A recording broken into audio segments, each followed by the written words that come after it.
wireless microphone Lug M2S. Kalau untuk aku punya DJI Osmo Pocket 3 macam sekarang ni aku akan gunakan aku punya mic mini daripada DJI. Tapi kalau untuk handphone, aku beli satu mic yang cantik ni daripada HoloLens. Yang ni adalah HoloLens Lug M2S. Dia ada Lug M2, ada Lug M2S. Yang kami ni M2S berbentuk anting-anting macam ni. Kita unbox dulu lah. Buka plastik dia. Cantik lah. Sesuai lah dengan harga dia. Harga dia dalam 400 lebih macam tu. Korang boleh pilih tau, sama ada nak yang combo ekstra apa benda lagi tah. Aku ambil yang combo biasa je sebab memang aku nak gunakan dekat phone aku. Macam mana nak buka benda mahal-mahal macam ni, kita tak tahu nak buka macam mana. Sekejap, aku fikir dulu. Belakang ni, bawah ni dia ada seletip. So kita buka je. Tu dia.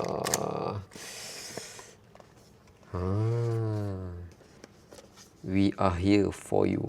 Ada satu guidebook. Bolehlah baca kalau nak baca. Dan ada juga arahan kat belakang ni. Microphone pickup hole. Yang kecil ni mikrofon, yang besar ni bukan mikrofon dia. Tak apa. Kita tengok. Ni bekas dia. Wish. Terasa mahal dia, okey. HoloLens Lug M2S. Dalam ni ada satu receiver dan ada dua mikrofon. Segala benda-benda yang ada kita get rid. Receiver dia dengan type C aku ambil.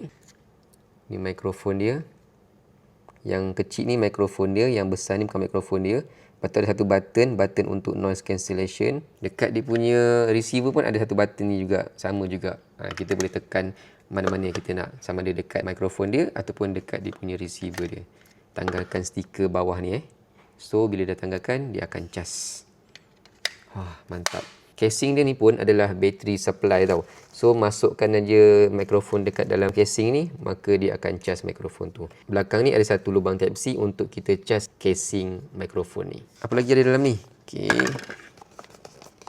Banyak juga barang-barang. Ui, ada beg. Ada beg. Dalam beg ada barang juga. So mudah nak bawa. Kalau korang macam nak bawa ke mana-mana, boleh bawa macam tu je. Sekali dengan beg-beg ni ada beberapa barang. Ada windbreaker ke windshield. Ada windshield yang mana korang boleh letakkan dekat mikrofon korang. Tapi aku rasa macam tak payah kot. Ada juga satu kabel type A type C untuk cas ni. Cuma aku rasa benda-benda ni aku akan simpan je dalam kotak sebab tak guna pun. Aku memang nak gunakan mikrofon dia sahaja. So mikrofon HoloLens Lug M2S. Harga mahal, tapi aku baca review semua kata sedap. So kita belilah.